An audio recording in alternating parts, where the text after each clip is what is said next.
এটা দিদিকে মুখ্যমন্ত্রী বানানোর ভোট। নবান্নের 14 তলায় কে বসবেন সেটা বাছাই করার ভোট। এখন বাংলার মানুষেরা দুঃস্বপ্নেও কল্পনা করতে পারেন না ওই 14 তলায় শুভেন্দুর মতো খ্যাপাটা বসবে। মহালয়ার দিন সকালবেলা রেডিও চালিয়ে যেন মন কি বাত শুনতে না হয়, যেন বীরেন্দ্রকৃষ্ণ ভদ্রের কণ্ঠই শোনা যায়, সেটা নিশ্চিত করার ভোট। একটা লক্ষ্মীর ভাণ্ডারের ছবি, একটা অন্নপূর্ণার ভাণ্ডারের ছবি, দুটোর মধ্যে একটাই তফাৎ। একটা মানুষ পেয়েছে তারপর দেওয়ালে লিখন দেখছে, আর একটা জীবনে পাবে না। এই মুহূর্তে আমাদের সঙ্গে রয়েছেন চুঁচুড়ার তৃণমূল কংগ্রেসের ক্যান্ডিডেট দেবাংশু ভট্টাচার্য। দাদা, প্রচার কেমন চলছে? ভোট তো চলেই এলো একেবারে। প্রচার তো ফাটাফাটি হচ্ছে, মানুষের সমর্থনও খুব ভালো পাওয়া যাচ্ছে, এবং আমরা যেটা গ্রাউন্ডে বুঝতে পারছি, মমতা ঝড় আস্তে আস্তে মমতা সাইক্লোনের রূপ নিচ্ছে, তো এটা ভীষণ পজিটিভ। এই যে একটা এসআইআর এর ইস্যু, কি মনে হচ্ছে? অনেক মানুষের নাম তো এই এলাকা থেকেও হয়তো বাদ গেছে, তারা অভিযোগ করছে, কি বলছে তারা? প্রায় 12,000 প্রত্যেক দিনই দেখবেন আমি আমার ফেসবুক পেজ থেকেও ছাড়ছি সেই ভিডিওগুলো। একজন 80 বছর বয়সী বৃদ্ধ, যিনি পুরোহিতের কাজ করেন, 50 বছর ধরে পুজো করছেন এলাকায়, এটা পৌরসভার 1 নম্বর ওয়ার্ডে, তার নামটা কেটে দিয়েছে, ডিলিট, তার এবং তার ছেলের নাম। তার নামে বাড়ির দলিল কি করবে তিনি জানবেন। আমি ওনার পৈতেটা ধরে ওনাকে জিজ্ঞেস করলাম, জেঠু আপনার গলায় তো পৈতে, আমারও গলায় পৈতে আছে, যে আপনি কি রোহিঙ্গা? শুভেন্দু তো বলেছিল রোহিঙ্গা ধরবে, আপনার নাম কেটে বাদ দিল। হিন্দুদের নাম বাদ যাবে না এটাও বলেছিল। সবারই নাম বাদ গেছে।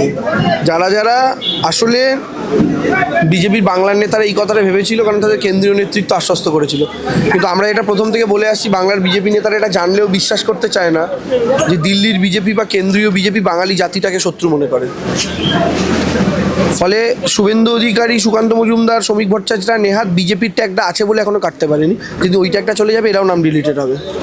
দাদা, প্রচারে যখন মানুষের কাছে যাচ্ছেন তখন কি বলে, মানে মমতা বন্দ্যোপাধ্যায়ের মুখ দেখে যাতে ভোট দেয় সেটা, নাকি দেবাংশুর মুখ দেখেই দেবাংশুকেই ভোটটা যাতে দেওয়া হয় সেই হিসাবে প্রচারটা চলছে?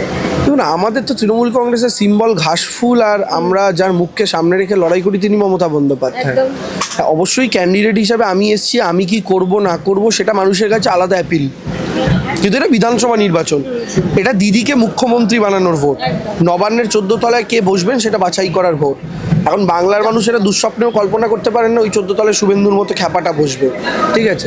ফলে স্বাভাবিকভাবেই এই নির্বাচনটা দিদিকে মুখ্যমন্ত্রী বানানোর ভোট, এই নির্বাচনটা 100টা জনমুখী প্রকল্প চালু রাখার ভোট, এই নির্বাচনটা বাংলার সংস্কৃতি বজায় রাখার ভোট, এই নির্বাচনটা মহালয়ার দিন সকালবেলা রেডিও চালিয়ে যেন মন কি বাত শুনতে না হয়, যেন বীরেন্দ্রকৃষ্ণ ভদ্রের কণ্ঠই শোনা যায়, সেটা নিশ্চিত করার ভোট।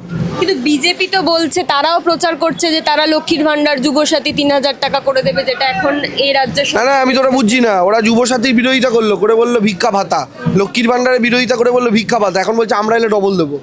তাহলে ভিক্ষা ভাতা বলেছিলি কেন? প্রথম কথা।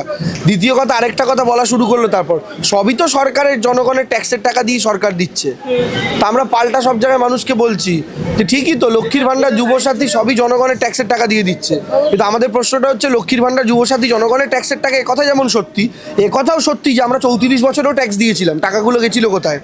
একথাও সত্যি আমরা রাজ্য কেন্দ্র উভয় সরকারকে ট্যাক্স দিই, রাজ্য সরকার তো রাজ্য সরকারের ট্যাক্সের টাকাটা 5 ডবল করে ফেরত দিচ্ছে বিভিন্ন প্রকল্পে।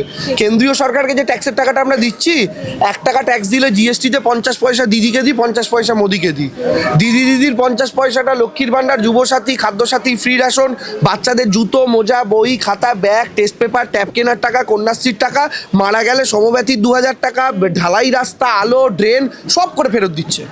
কিন্তু মোদি যে বাকি 50 পয়সা পাচ্ছে, ওটা কোথায় যাচ্ছে? তো এই প্রশ্নটারও উত্তর চাই। আর 4 নম্বর বক্তব্য, আপনি প্রত্যেকটা দেওয়াল লিখন দেখবেন যেখানে বিজেপি দেওয়াল লিখেছে, তৃণমূলের দেওয়াল লিখনে একটা ঘটের চিহ্ন লেখা লক্ষ্মীর ভান্ডার 1500 টাকা, পাশে বিজেপি দেওয়াল লিখেছে একটা ঘটের চিহ্ন, আসুন না, ও হয়ে গেছে রেডি, আচ্ছা, বিজেপি আর একটা দেওয়াল লিখেছে পাশে ঘটের চিহ্ন লেখা 3000 টাকা অন্নপূর্ণার ভান্ডার।